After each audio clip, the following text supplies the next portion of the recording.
जय श्री हरि मित्रों, आज के वीडियो में हम पशु आत्मा के रहस्य के बारे में जानेंगे। आपको यह तो पता होगा कि जब किसी इंसान की मृत्यु होती है तो उसे अपने कर्मों के अनुसार स्वर्ग या नरक भोगने को मिलता है। पर जब बात जानवरों की आती है तो हमें पता है कि उनके अंदर भी आत्मा होती है। पर क्या उन्हें भी स्वर्ग या नरक भोगने को मिलता है उनकी मृत्यु के बाद? यह सवाल सबके मन में होगा, क्योंकि जो लोग पशुओं को पालते हैं जैसे कि कुत्ते, बिल्ली, उनकी मृत्यु होने के बाद उनकी आत्मा कहाँ जाती है? यह सवाल सबके मन में होता है। आज की वीडियो में हम इसी के बारे में जानेंगे। इस विषय को लेकर हमने इससे पहले एक और वीडियो बनाया था जो कि करीब 1 मिनट का था। उस वीडियो के कमेंट में लोगों ने अपने पालतू जानवरों के बारे में बताया कि कैसे उनके चले जाने के बाद वे उदास हैं। लोग जानना चाहते हैं कि उनकी पशु की आत्मा कहाँ है, उनका नया जन्म किस रूप में हुआ है, क्या इसके कोई संकेत मिल सकते हैं? कई लोगों ने बताया कि आज भी उन्हें अपने पशुओं की आत्माएं अपने पास महसूस होती हैं।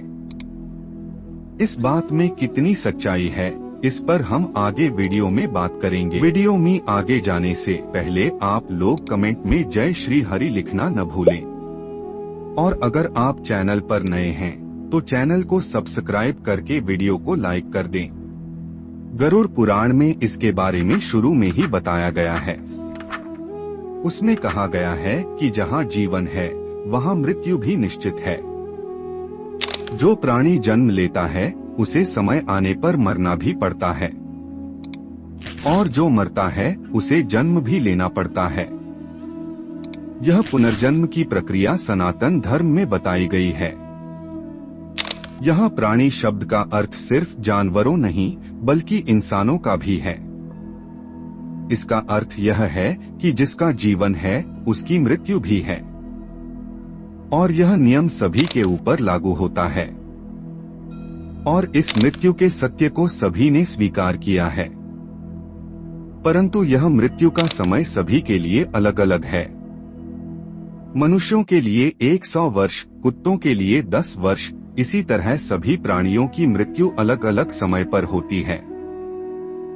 और गरुड़ पुराण में आगे लिखा है कि मृत्यु से मनुष्य को न औषधि, न तंत्र, न मंत्र, न दान और माता पिता, भाई बंधु कोई भी नहीं बचा सकता है। यहाँ आकर मनुष्य के बारे में ही बताते हुए लिखा गया है कि जब मनुष्य की मृत्यु हो जाती है तब उसकी आत्मा शरीर से बाहर आती है और उसे एक नया शरीर मिलता है जो कि उसके शारीरिक मनुष्य शरीर से आकार में बहुत छोटा होता है। यहाँ आगे लिखा है कि यह शरीर माता पिता द्वारा बनाया गया पहला पोषक शरीर नहीं होता है। आत्मा को आगे का सफर इसी शरीर के साथ तय करना होता है। जिन मनुष्यों ने अच्छे कर्म किए होते हैं उन्हें स्वर्ग इसी शरीर के द्वारा ले जाया जाता है, और जिन्होंने बुरे कर्म किए होते हैं उन्हें नरक इसी शरीर द्वारा ले जाया जाता है। आगे लिखा है कि यह सूक्ष्म शरीर सिर्फ मनुष्य को ही मिलता है और इसे ही यमदूत साथ लेकर जाते हैं। किसी अन्य प्राणी को कोई शरीर नहीं मिलता, और इसका कारण यहाँ पर बताया गया है कि क्योंकि अन्य प्राणियों को यह छोटा शरीर प्राप्त ही नहीं होता, वे मृत्यु के पश्चात ही दूसरी योनि में जन्म पा जाते हैं। यहाँ आगे लिखा है कि पशु, पक्षी आदि जीव जैसे कि कुत्ते, बिल्ली या कोई और जानवर या कोई और पक्षी, मृत्यु के पश्चात उसकी आत्मा वायु रूप में घूमती रहती है। उसे जो भी योनि खाली मिलती है उसमें वह गर्भ पा जाती है। परंतु मनुष्य के साथ ऐसा नहीं होता।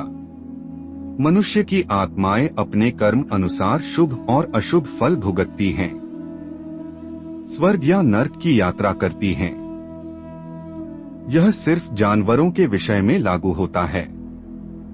तो यदि आपने किसी पशु या पक्षी को खोया है तो आपको इस बात का दुख नहीं होना चाहिए, क्योंकि उन्हें अब कोई न कोई गर्भ अवश्य मिल गया होगा।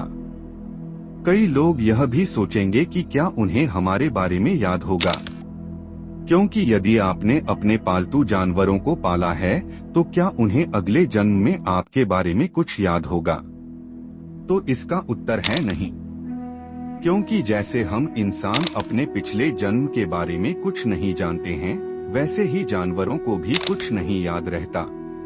यदि आप अभी भी दुखी हैं, तो आपको यह जान लेना चाहिए कि उनका कोई न कोई दूसरा जन्म हो गया होगा। यदि आप जानना चाहते हैं कि उन्हें किस योनि में जन्म मिला है, तो यह संभव नहीं है। आप इसके बारे में नहीं जान सकते, क्योंकि आपको जान लेना चाहिए कि इंसान ही नर्क भोगकर अपने कर्म अनुसार पशु योनि में जन्म लेता है, और आपसे उसका मिलन पिछले जन्म में के कर्मों के कारण है। यदि आपने उसे अपना प्यार दिया है, तो आपने यह अच्छा कर्म किया है। जब वह अपनी कर्म के अनुसार सारी पशु योनियां भोग लेगा, तो उसका इंसान रूप में नया जन्म होगा, और उसके अनुसार जो इंसान रूप में जो कर्म करेगा, उसे आधार पर उसे फिर एक नया योनि स्वर्ग या नर्क भोगने के बाद मिलेगी। यदि आपने अपने किसी प्रिय पशु पक्षी को खोया है, तो कमेंट सेक्शन में जरूर बताएं, और कमेंट सेक्शन में जय श्री हरि लिखना न भूलें।